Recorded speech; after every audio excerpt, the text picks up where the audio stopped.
God taught me, get up on your feet and walk. My misfortune is that I learn not to walk. I learn how to fall. મારી કમનસીબી એ છે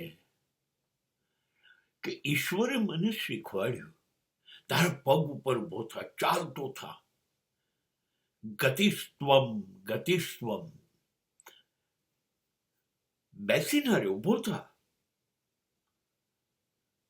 સ્વયં પ્રયત્ન કરીને કશું બની બતાવો. ક્યાં આપણને ભરોસો છે ઈશ્વરના સંદેશાઓમાં? સંદેશાઓમાં જો આપણને ભરોસો હોત તો આપણે ગીતાનું કર્મણ્યવાધિકારસ્તે મા ફલેષુ કદાચન માન્યું ના. આપણને શાસ્ત્રમાં શ્રેષ્ઠ માણસોએ કહ્યું એમાં ભરોસો નથી. તો મને બી ભરોસો ના બેઠો કે ઈશ્વરે કીધું તને પગ આપ્યા, ઉભો કર્યો, ચાલ હવે ચાલતો થઈ જા. નહીં, હું ચાલતો થયો પણ ખોટી દિશાઓમાં. ઈશ્વરે કીધું ગતિસ્ત્વમ, તારી ગતિ જાઓ. મેં જાવી, બિનજરૂરી ઝડપ કરી ખોટી દિશાની અંદર. જે મેળવવાનું નહોતું એ મેળવવા દોડ્યો. ખોટા રસ્તા, શોર્ટકટ. ઝડપથી સફળ બની જવું. તો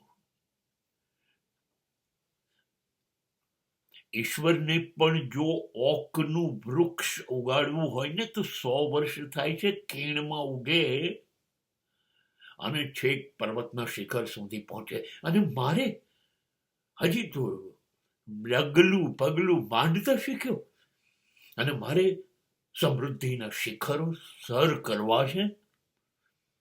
ખોટા જ રસ્તા લેવા પડશે. ખોટા રસ્તા એટલે પતન, પતન, પતન. એટલી ઝડપથી કશું મળી નથી જતું. ખોટા રસ્તા પકડવા જ પડે.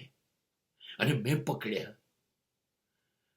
મેં અનીતિ, અસત્ય, અન્યાય, અધર્મ, લોકોનું શોષણ, માત્ર સ્વાર્થ સ્વાર્થ અને લુચ્ચાઈ લુચ્ચાઈ, આમ ખોટા રસ્તા પકડ્યા. મેં એ રસ્તો પકડ્યો કે હું જ લોકોને છેતર્યા કરું, લોકોને દગો દઉં, ભરોસો તોડું, વિશ્વાસઘાત કરું. નહીં, ઈશ્વરે ચાલતા શીખવાડ્યું તું, એ રસ્તા ઉપર ચાલ્યો. ચાલ્યો હોત તો ઈશ્વર બની ગયો. હંમેશા ઈશ્વર જ્યારે ઊભા કરે અને ચાલવાની સગવડ આપે અને આપણી ગતિ નક્કી કરે, આપણી દિશા નક્કી કરીએ, એની વિરુદ્ધમાં જ્યારે ચાલીએ ને ત્યારે માત્ર એ દિશા ઈશ્વર તરફની ના હોય. અને ઈશ્વર તરફની ન હોય, definitely that is my downfall. પતન છે.